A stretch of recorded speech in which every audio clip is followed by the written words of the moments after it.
and family, to another episode of the Backdoor Cut Show.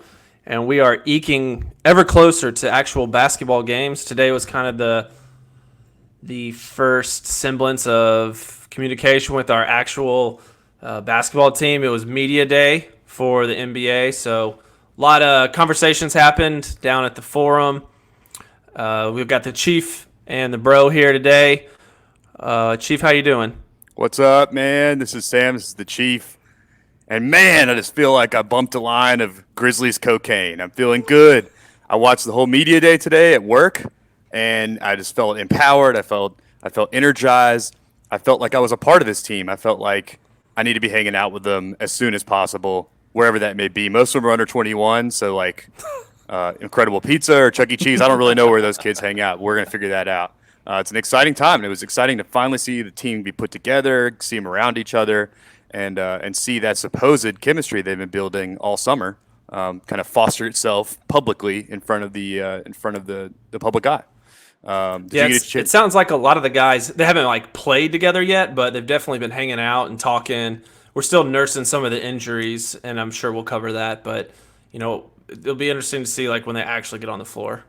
Yeah, and then real practice starts in earnest tomorrow, so that they'll get a sense of what it's like when they're playing against each other. And of course, they played some pickup. I think a bunch of the guys have played pickup, in LA or wherever they all go over the summer. So some of the guys have played together, but and we'll get into kind of some of the jokes that were made about some of the pickup games later. But let's start with, I mean, we have kind of the overarching theme of the season, and that is not really a rebuild. It's more like a development, a season of development. I think the rebuilds in theory pass because we have our what we hope is going to be our kind of two franchise cornerstones already. So we've done the tank, however artful you want to call it, and now we have the guys we need to develop. But the Vegas, the wise guys over down there in Nevada have a set at a win total, set the over under at 26 and a half.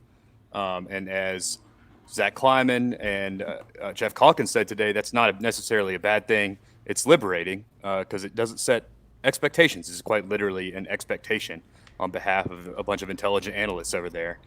So this season we know is not going to be one that's made in the playoffs. It's not going to be one that's made in wins or losses. We know this is going to be a season where we're going to be able to watch as a basketball city the young guys develop and get better.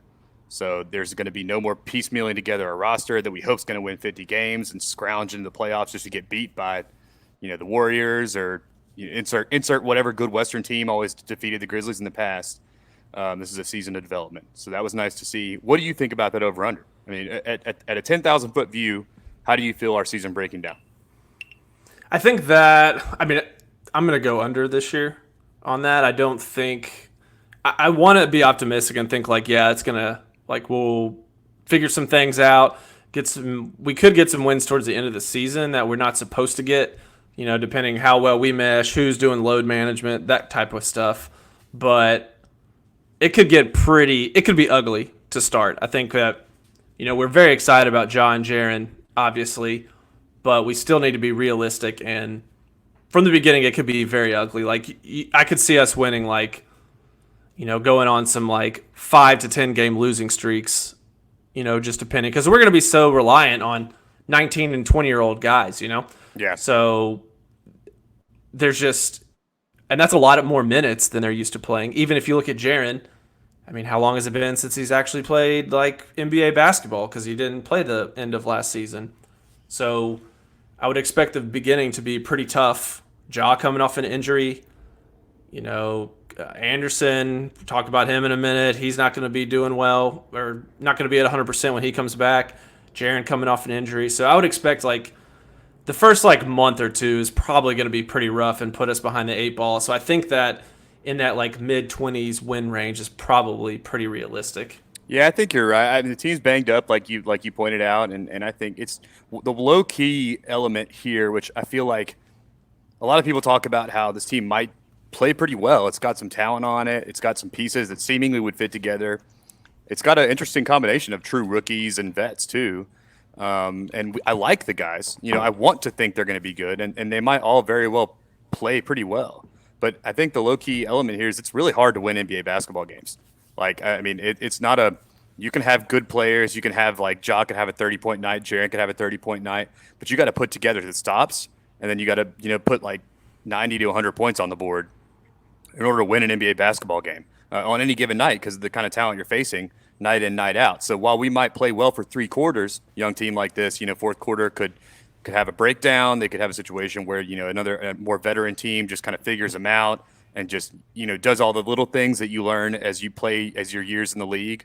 So I think we might have a lot of games where we play 3 quarters of winning basketball and then drop the ball at the end. Like I think that we'll see a lot of that, and it won't be a situation where we're just bad, but we'll just lose a lot of games because that's just how it works. But it's moving into kind of the environment that the front office wants to foster. Zach Kleiman, 31-year-old exec wonder kid, defines success as: are we getting better? Are we competing? Are we taking steps in the right direction? I think that's a good summation of kind of the development philosophy that the front office wants to put in place this year. They've also hired a head coach that they're going to give time. We've seen in the past where these guys are in shotgun. Short leash. Right. You're in like a hot seat from the get-go. You're behind the 8 ball, as you said, and that's no way to do your job. You got to have some trust put in you by your bosses, by the leadership of the company.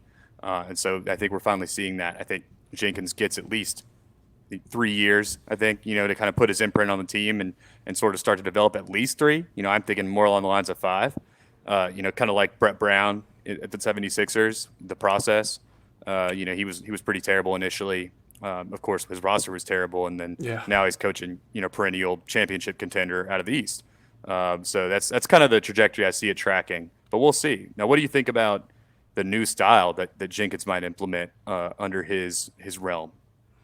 Yeah, so he came out, and things have been alluded to that he's going to play a much faster, up-tempo, modern style, shooting a lot of threes. I mean, he did just come from coaching with Budenholzer, who was with the Bucks and transformed Brook Lopez into Splash Mountain. Like, dude never shot threes, and then this year he was like, well, I don't know. He might have had I think he had the most attempts on their team, and they had one of the highest attempts in the league. So he clearly understands like the modern NBA, and that's gonna be super weird to see, honestly, because I don't know how many times I've sat at the Forum and just had like absolute slugfests between us and the other team. Slow paced. You can kind of like zone out almost in a lot of those games. You could just like have a conversation. You look up and you're like, oh yeah, we're at a basketball game. We're not winning. Nothing's like really happening. There's nothing to keep your attention. But I think that this style, it'll be interesting to watch. And I'm really hoping that Jaren, it opens things up for Jaren to be able to play, get the ball on the perimeter, facing the goal and see what he can do. I'll die on that hill that I think that's where he's going to really add his value. I think if you look at most of the 7-footers in the league, maybe not most, but like the upper end of like the best players in the league, obviously it's really too early to say that he will ever become that, but your people like Giannis, Durant, Embiid even, they play a lot away from the goal, facing up, and that's how they get their buckets. And he's long, athletic guy, so I really think he can do a lot of damage there. And we saw that a little bit last year, but not too much. He still played too much on the block for my liking. Yeah, I think it's a situation where the offense is sort of a deal where they initially look for the big man, in the first 5 seconds of the possession, and then start to play just pick and roll basketball, read and react, sort of like kick out, shoot a lot of threes, try to get to the rim, like the Rocket style offense, and that the last 18, 17 seconds. So I don't know where they'll ultimately play Jaren.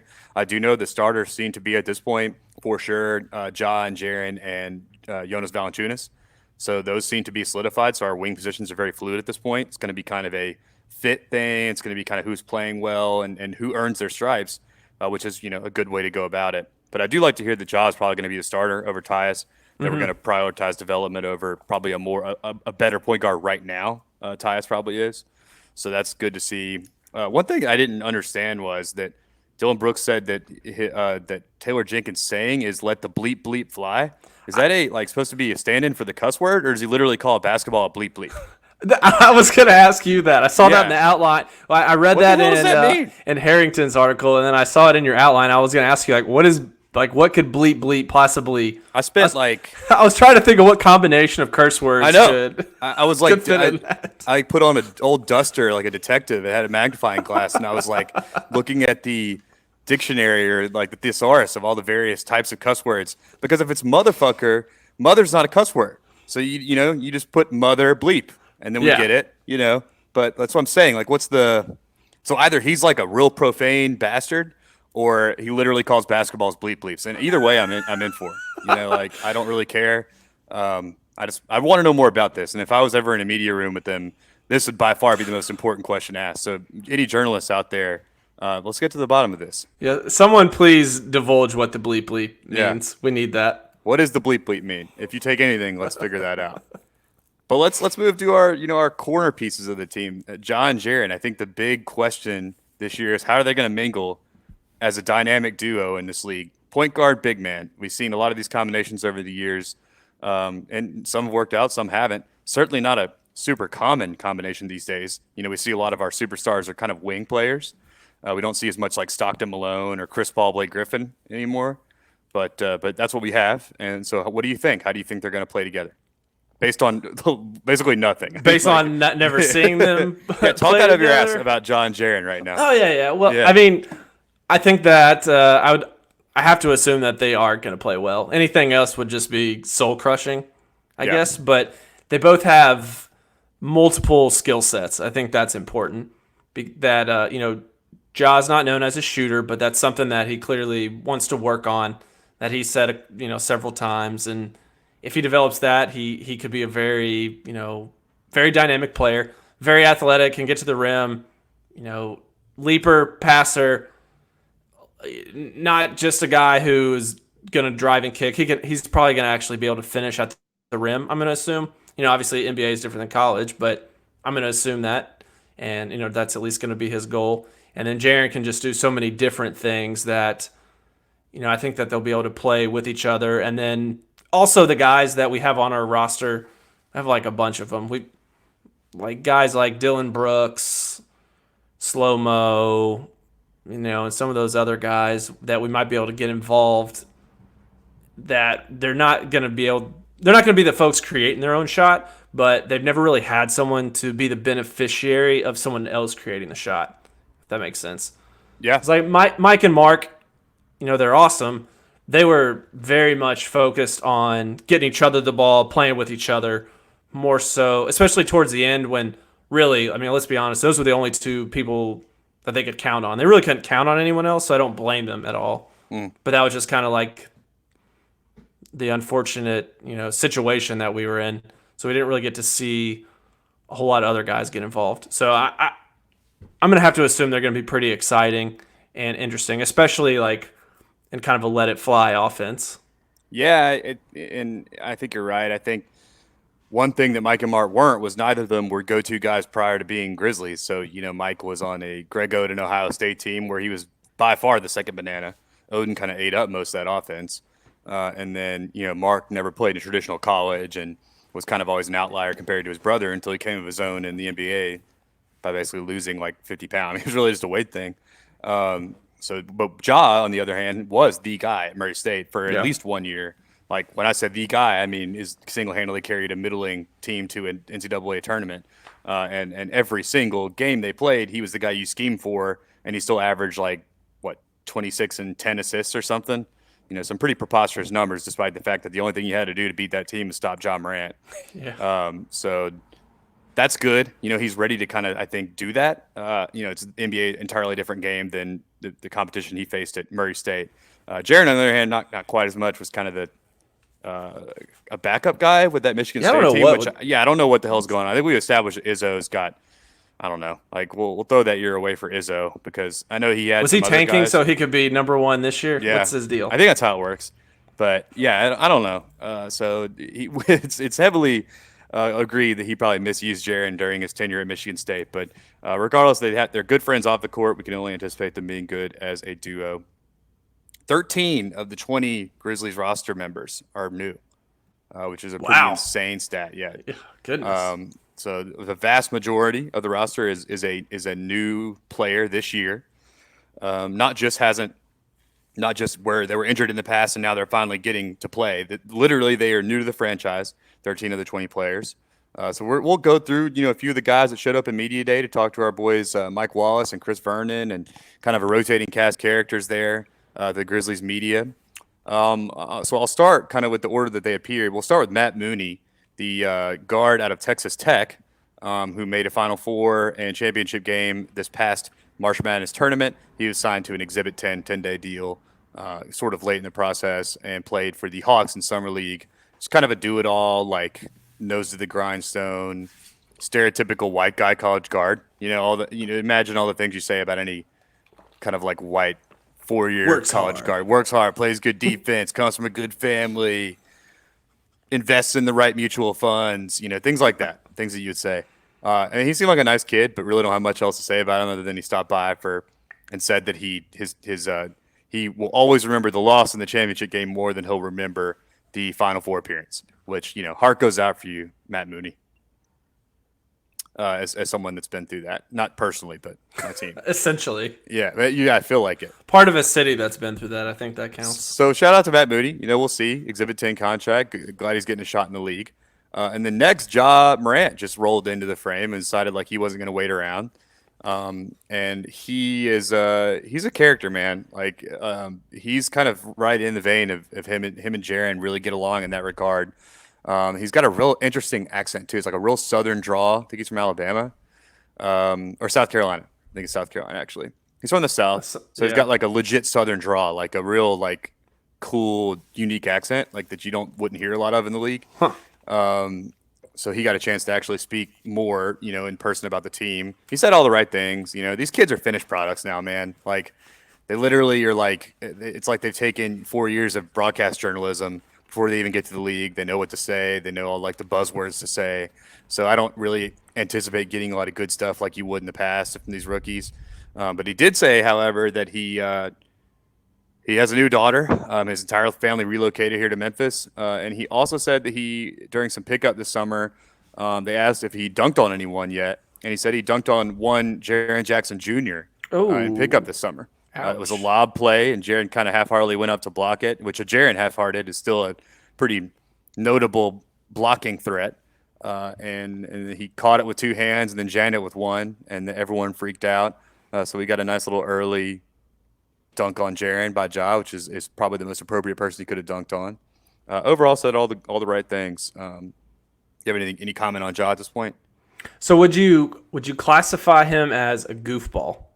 I've been using that term a lot lately, and I just need to know Jaren's more the goofball, I'd say. Okay. So Jaren's a goofball. Ja's like more like quiet, sarcastic, but like when they get together, they bring out the goofier nature of each other.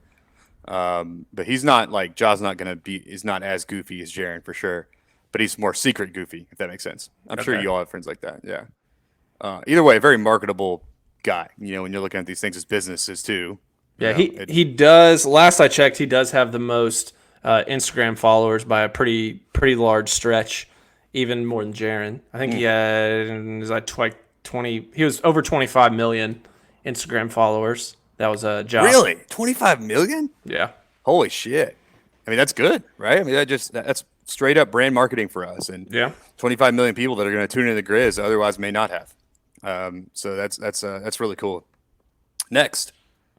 Kyle Anderson, slow-mo, saunters into the frame and sits down and has new tats, by the way. He's got he's tatted up. It's kind of his new thing, he said.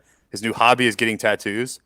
Is he like trying to like follow JJ Redick or something, like just a little bit every year? No. Steven Adams type. So the JJ Redick thing's funny to me because JJ Redick got like a cross, like the shitty white guy cross tattoo, and then realized that it was that, and then decided to cover it up with gnarlier things. And so if you note, like the centerpiece of his tattoo sleeve is that cross, and it's been kind of like subtly covered up with other like whatever. I don't know whatever's in there, but he'll tell you. He's a funny guy. He'll like talk about that, make fun of himself for that. So no, hopefully he doesn't go the JJ Redick route and get like I don't know, like a Jesus fish or whatever, like just or like a stereotypical tattoo. It's not about the religious thing. It's the stereotypical thing, like the barbed wire or something like that. Barbed wire would be good, yeah. Or hell, you could bring that back. That's kind of barbed wire's been dead for a while. Let's bring back barbed wire as a new metal. That'd be awesome. If he learns to shoot like JJ, I'd be straight with that. But. Yeah, I don't care. Do your thing. but has tattoos of his two grandmothers, who I believe he is a mix. So he's a white parent and a black parent. So it was a white grandmother and a black grandmother. And the reason you could tell is because it was really ornate, kind of realistic tattoo. I know you've seen those before. Then he had his tattoo of like his buddy and from high school that got apparently shot and murdered. So he has kind of like, I think, three people that are important to him on his body now. But it's notable because he has no other tattoos. Yeah. So it's like just one section of his forearm is these grandmother portraits, and then on his leg is his friend. So it's kind of striking because it's not like a sleeve, you know?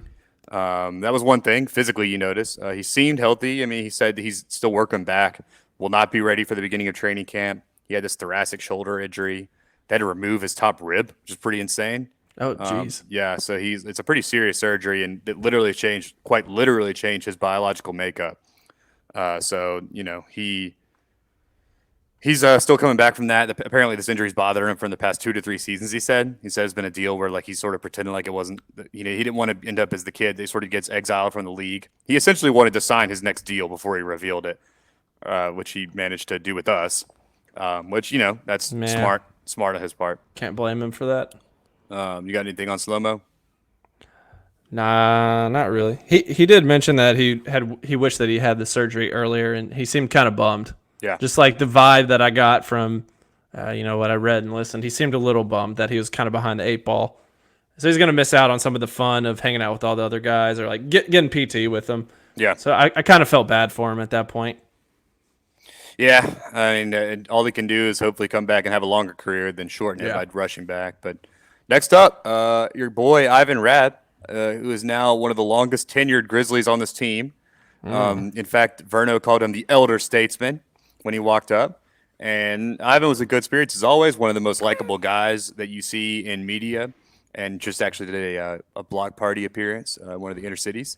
However, there is just no way this guy is on the roster. I mean, as sad as it is to say. Yeah, I mean, you women- should speak more on this, right? Because this is like Sarah McLaughlin. I will remember you. It plays in the background at this point for you.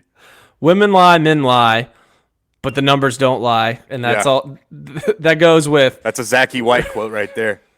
roster size, roster cuts, and salary. So I think all those things are working against him, and I'd have to agree.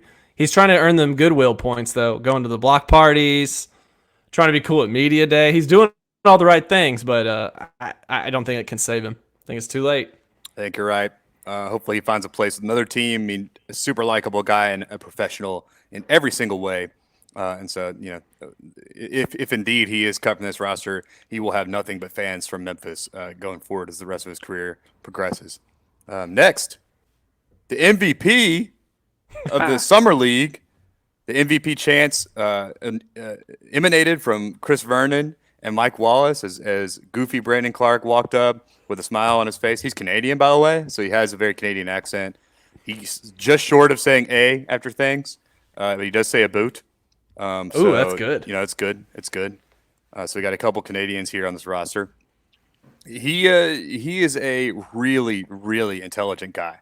And I say that because he not just necessarily in the way he spoke, but it was just a vocabulary thing, and it was his understanding of himself, and that the perception of him going into the season in the NBA as just an athlete.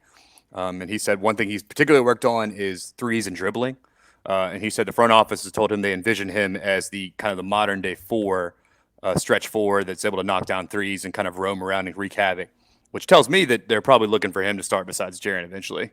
I think yeah. that he's the ultimate 4 to Jaren's 5, and really neither of them are either stereotype, right? They can play the perimeter, they can rim run, they can block shots, they can shoot threes, but they have the size of the 4-5, but they can come out, step out, guard all the pick and rolls, they can hang with any guard, any switches. So that's exactly kind of the modern style of basketball, while they still remain the size of a pretty traditional 4 and 5. So I really like to hear from him. He just is exactly the kind of player you want in your locker room. Just all of our guys seem like just really smart, driven young men. And when you put together like good employees, you have it's really hard to forget that's what it is. But it really is like it's just the way it is. Like when you put together good employees, that you end up with a good product, and they all seem like they get it more so than the average 22-year-olds. What do you think about Brandon Clark? From Gonzaga. good, good. Oh yeah, you Yeah, can't sneak that by me. yeah. I'm trying to sneak it. I'm just seeing if you know. Now I even knew Matt Mooney. Now I think there's probably several guys on the roster I don't know. Some of the older guys, Mm. but Mm-hmm. Solomon Hill. Oh no, I'm skipping over Jaron. Oops. No, can't skip over Jaron. Yeah. You want to get to Jaron? What do you got on Jaron? The franchise, I as he's did. called these days. I do know that. So he came out last. So they're already kind of given a sneak peek that like the franchise is his. So we knew that. Some people wanted to ask like, is it going to be Jaws or Jaron's? It's clearly Jaron's. Then Harrington speculates he'll probably be the last one to, he'll get the last announcement when the lineups are announced each game, as he should. Set him up for success. We got to be like, we got to make this guy feel so welcome so that he stays with us. Honestly, like we just got to make him feel like Memphis loves him. It's his second home. Because I mean, he could play a really big role, and he will play a real big role on like the state of the franchise going forward for hopefully a very long time. And he's one of those. He's in that position that if he's a person that you upset, then like you're just upsetting the balance of any hard work that you've done. I think. This goes a call to all you Memphians. If you see Jaron out, buy him some cheese fries at Huey's, or a healthier option. But always we're trying to pack the pounds on him. I'm just saying, you see this guy, treat him like Memphis royalty because he is just that, and in fact is the future of your franchise. Yeah, don't treat him like Brady White. He's No, not do your not do that. common University of Memphis quarterback. Mm. He's a franchise cornerstone of your professional basketball team. Yes, so treat him accordingly. He looks visibly bigger. One of the big storylines in the offseason is and one we're going to literally talk about to fucking death, as it already has been in the media and then on podcasts, is that Jaron Jane gained 20 pounds of muscle. Jaron grew an inch. He's now 7 foot. And I don't know why I just sounded like a Disney Cartoon, character, yeah. but that's what you good. hear over and over and over. We'll say another observation that I had personally: new haircut. It's kind of got a little fade going on. He's growing the hair out a little bit. It's well tailored. It looks really good. I want to say that kind of to me says I'm a little more confident in myself and sort of my image in the NBA this year. I think it's no accident that he had a short haircut last year, basically a buzz cut for the entire year, like the simplest possible haircut you could have. I think it was a sort of a almost a rookie thing. Like I know my place in the league. I know that I'm not going to try to do anything outrageous or do anything crazy as a rookie. Like even my physical form, right? Like I really think that his dad. That's probably a suggestion from his dad or something. Like just minimize all distraction as a rookie. Just get out there and play basketball. But now he's kind of coming of his own. He's growing his hair as he wanted it. And this is entire speculation on my part, but I just want to say it looks good. And shout out to Jaron and his haircut. I think we'll talk about him kind of ad nauseum for the rest of the season. He's clearly the franchise, and it's exciting to see him going forward. So moving on to Solomon Hill, came over in the trade with Atlanta when we dumped Chandler Parsons miraculously, who had his media day today, and I watched one video of it, and it was him at the Hawks media day asking if he should cross his arms or leave them uncrossed to the guy taking his picture. And then I quickly exited that Instagram story and never looked again. So that's my Chandler Parsons check in there. Seems like you got all the information that you need. Exactly. Yeah. Sleuthing reporting. Yes. I'm out here getting the tough scoops, doing all the things that everyone else can't, like click on Instagram stories. Solomon Hill, we learned he has family here in North Memphis. He has an aunt and a grandmother, I believe, so pretty close family. He was on Atlanta, so he watched Trae Young and John Collins, the modern comparison to Jaron and Ja, the big man point guard combo that has the high ceiling of talent, and we'll see how they develop in tandem. So he said that he's seen kind of a similar thing with Ja and Jaron, but he said only in the sense that both pairings have really high ceilings, and that they both play the same positions. That he didn't say that they necessarily played like each other, but did mention that. He also said that that positionless basketball is important at the crowded wing spot in the Memphis Grizzlies. That the team has a lot of wings from 2 to the 4 that can essentially play all of those positions and guard all those positions. And it's going to be a situation where it may not be a pecking order; it'll be more of a fit and who's healthy and who's playing well at the time. So we may not see a consistent lineup. I think we might see a pretty fluid lineup situation Yeah. with 10 players going forward. And Coach Jenkins said as much. So he'll all but confirm that. Do you have any thoughts on Hill? I saw a quote that he was interested in kind of being a mentor to all these young guys. He said Danny Green did that for him early on, and all the veterans that were there kind of said the right things. Obviously, so the one veteran that like would not say those type of things was obviously not there, and Andre Iguodala, but uh, like Crowder, they both seem like, and they also probably know they're not going to be here probably all season, so that probably helps. This is really just like a tryout till December, January, till they can get traded again. But they all seemed like they were fine, kind of being where they were. Yeah, which is good. Yeah, like they'll bring a positive presence and enjoy their time here and be productive. Really, that's all that you can ask from those guys. Indeed. D'Anthony Melton, another product out of the Suns that we obtained along with Josh Jackson, who, of course, is sitting this training camp out to play for the D League or G League affiliate of the Grizzlies and sort of figure out whether he can stay on the court and off the court, a reasonable human being. So that's kind of a good setup, and he's not around the team as a distraction. D'Anthony Melton, though, a lot of people think is kind of the prize of that trade, if there was to be one. And he's kind of just a do everything wing, athletic, long. What many hope he'll turn into a 3-and-D kind of Trevor Ariza type. But he can also handle the ball better. He's kind of a point guard too. He's kind of a positionless, tall, lanky guy. And so he's out 4 to 8 weeks. Has a back injury. Didn't get surgery, merely rehab. So we've yet to see what he can do. But Chris Harrington's really high on him.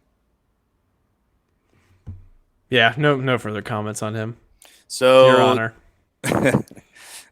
So Bluff City Law coming on tonight. We'll be, of course, recapping. Speaking of Your Honor, we'll be recapping the episode later, probably us too as well. So look forward to that, as well as other episodes and different topics in the Barn Burner Podcast Network. We have your theater and college hoops, our college basketball podcast, this Backdoor Cut, our NBA podcast, our In the Can podcast covering films and TV, along with our Grit and Gridiron podcast covering college football and maybe some NFL stuff in there if they get a little frisky. So we have a lot of stuff going on at the barn right now to check out. We're excited to have you listen. Give us that review. Give us that 5-star rating if you think it's worth 5 stars, and then leave us a review too, because we definitely want to know what we could be doing better if there's certain components you think we could improve. Jumping back into the Grizzlies roster, Jay Crowder came up. He thought he did the same Solomon Hill things. He said a lot of he's also on the, for sure, without a doubt at this point, is on my dark alley team. That guy is fucking huge, dude.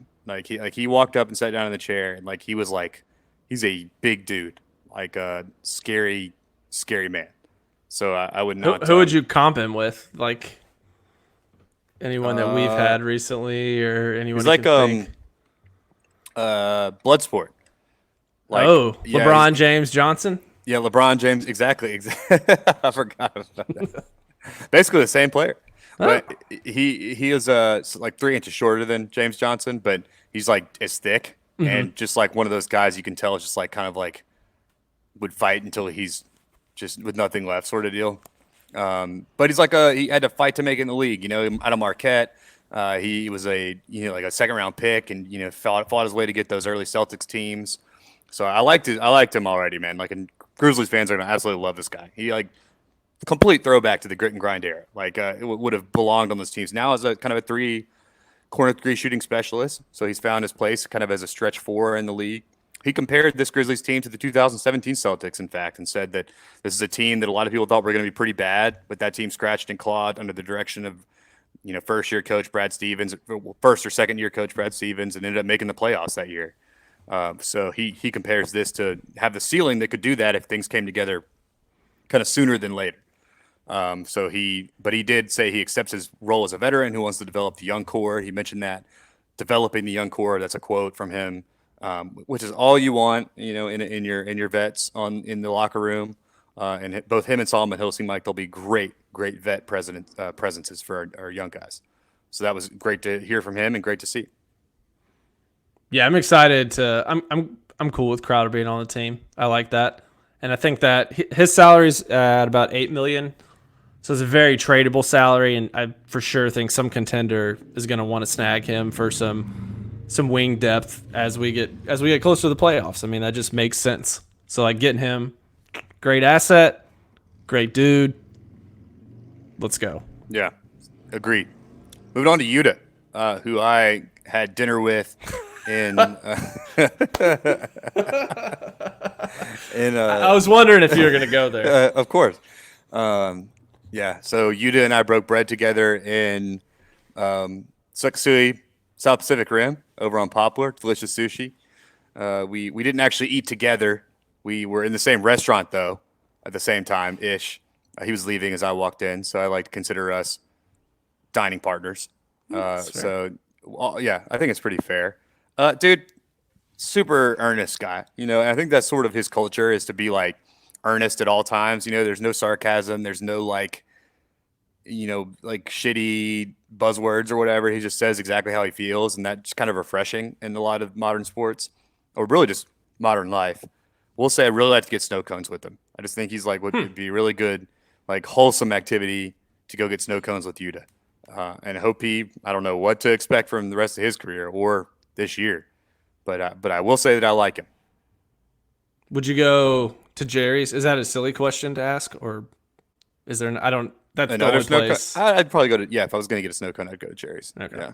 Yeah. Just wanted to check. Um, but maybe I am interested to see with him. Big media frenzy because yeah. First Japanese basketball player in the NBA last year. Yeah. But Very marketable. now, Roy Hachimura. Rudy Hachimura. Yeah. He, first round draft pick in the NBA now. Yeah. So I'm curious, like, will the same following be with Yuta, or is it going to drop off dramatically because there's a new dog in town? Yeah, Hachimura just doesn't. He doesn't seem like super Japanese, man. I'm just gonna say it. Like he I just don't think he captures the hearts and minds of the Japanese culture like Yuta does. Yuta seems like he, is really Japanese. I don't really have anything to say more than that. Hopefully Hachimura doesn't listen to this and get offended. But I'm just saying, dude, you do not look like you necessarily hail from Japan. So I'm sure you have like sort of a mixed culture background. Nothing wrong with that. Perfectly okay. Just Great saying complexion. yeah, good. Yeah, exactly. But just want to say that, Yuta's definitely, if you guys had a Japanese off, I'm all money on Yuta for sure. Like, I don't know what, fair. I don't even want to speculate the type of contest that would entail because I feel like that could also be offensive. So let's just move on to Jonas Valanciunas, our main man of Lithuania, the very popular East European country. By popular, I mean I've never known anyone to ever go there, but it might be fun. It's probably cheap because I know those Eastern European countries, the euro is much stronger there. He played for the the Lithuanian national team this summer in the FIBA World Cup. He walked up to let Yuta know that it was his turn, and he stood behind Yuta and massaged Yuta's shoulders while Yuta awkwardly laughed for 27 seconds, and it was everything I ever needed. And that just really is good for both of them, honestly. We have a friend named David LaRue, and Jonas Valanciunas is like the tall Eastern European version of him, I feel like. He was even like aggressively massaging, and yeah, crazy comparison for the 10 people that may get that, but I think it's accurate. So he walked up, he was doing his thing. He was saying why he wanted to be back was he just likes playing basketball. He wants to compete regardless of the team he's on, whether it's a rebuilding team, whether it's a playoff team, and he liked the coaching staff changes and just said he's glad to be back. And he sounded pretty earnest when he said it, so I was excited to see him. You got any thoughts on our man JV? Nah, he's fun. It's just gonna be cool to have him around. Bring a little entertainment for those dull days, and once we get to like March and things are dragging. Agree. It'll be fun. Agree. Grayson Allen showed up for a little bit. He mentioned that he had anger issues from fourth grade. Apparently, like he got heckled really hard in fourth grade and has yet to overcome that. So that might be cause for his tantrum outbursts in games. I don't know. But a lot of people think he has the highest ceiling of all these wing positions. We'll see. I'm of the opinion that if as long as he plays super well, I don't care how much of a jerk he is. If he's our jerk, it doesn't matter. I agree with Honestly. that. I agree with that. I think he might be a tougher sell in Memphis because of some of the socioeconomic situations, but we'll see. If he plays well, and then people will love him. Yeah. We noticed that Guderick and Miles Plumlee are really hard to tell apart. They look exactly the same. Basically, two white guys with dark hair and beards. So And shooting sleeves on the same freaking arm. yeah, Like so they're like gotta trying to do something. parent trap us. Yeah. Oh, that's great. Yeah. I admit the Grizzlies definitely need to do a parent trap, like in-game entertainment thing with them. I don't know how they do. I'm just saying, you heard it here, and we're available for freelance consulting work for your in-game entertainment. But yeah, I don't know much about either of those guys. I know one of the Plumlees and Scooterick's a sharpshooter from Europe somewhere. He's like he was introduced as Mike Wallace introduced him as like a top 30 European player. I What that love mean? I was like, in home improvement, Tim Allen. But like, I was like, okay, that means he's 30th, because like you don't say like, you know what I mean? Like you He's don't not say top 10. He's not 10th. yeah, he's not 20th. He's not 20th or top 25 even because then he's 25th maybe. But Yeah. so he's top 30 European players. I don't know the other 29. But that's good news, I guess, for you fans out there keeping count of those coveted European basketball rankings. Hopefully, you can shoot like we're told he can shoot. Then, lastly, our boy Dilly Buckets showed up. He was kind of last, and he is another elder statesman. Has been around for 3 years now. Of course, last season was derailed with some injuries. He's actually our best 3-point shooter on the roster right now, percentage-wise. He shot 35% so far in his career, which is kind of concerning based on the way we're supposedly wanting to play. But we'll see. We'll see how his career moves on, and if he's able to get his head on straight this season, and kind of grow into a early leadership role, and secure one of those starting wing spots. I'd really like to see that out of him, and be a good role model for these guys. Any thoughts on Dilly Buckets? He did say that he compared John Morant to Derrick Rose. Okay, So kind of a that's, risky comparison there, though. Yeah. Yeah. That's I at assume which he only point meant Derrick athleticism. Rose? Yeah, I assume he meant the quick twitch muscle athleticism, and not the I'm gonna rickety run away ass from my knees. team, Yeah, and yeah, ooh, I forgot yeah. about the dang knees. I don't know about Ja's ACT scores or SAT scores either. So hopefully it's a very limited comparison. We'll say a little sketchy because Ja already had that knee scope, as a 20-year-old. So don't love that. And Dylan obviously didn't mean it in that way, but kind of gave me some shivers down my spine.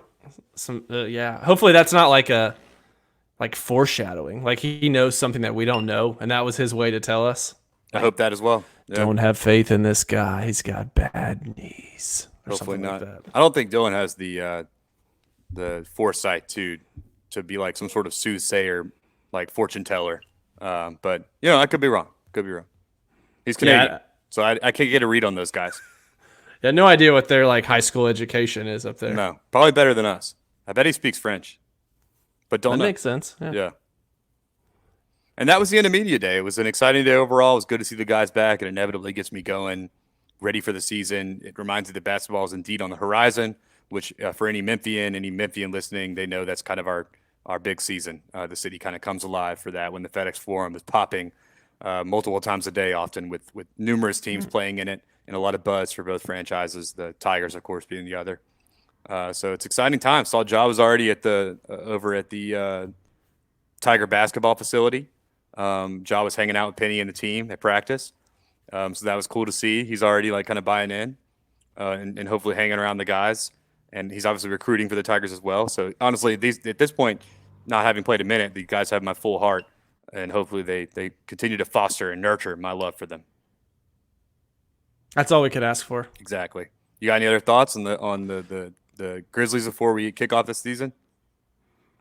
No, nothing in particular. We got the preseason game I'm most looking forward to is with New Zealand Breakers when RJ Hampton comes in town. Boy, RJ, yeah, it'll be a nice little matchup. Probably the only one that I'll actually pay attention to or watch the full thing. So I think I'll watch just to see Ja play, right? Like because we didn't see him in summer league.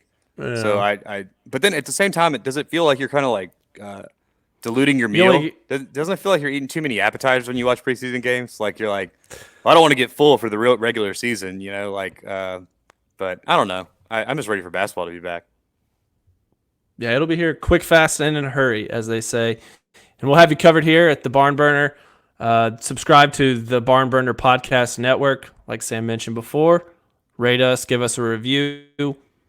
Find us the-barnburner.com and on Twitter at Backdoor Cut Show and at Barn Podcasts. Also, we're about to go catch some Bluff City Law. We're just supporting the city right and left. That's what we do here at the Can't be Barn. stopped. That's what the barn does. Gonna watch it, and then we're gonna recap it, and we're gonna post it, and you're gonna listen to it. Yep, all those things in that order. This is the Chief. That's Slim, Zach. Actually, no, that's Bro, Zach. Sorry, Slim is not on this. We're about to sign off, and thanks for listening. You've been listening to the Barn Burner Podcast Network.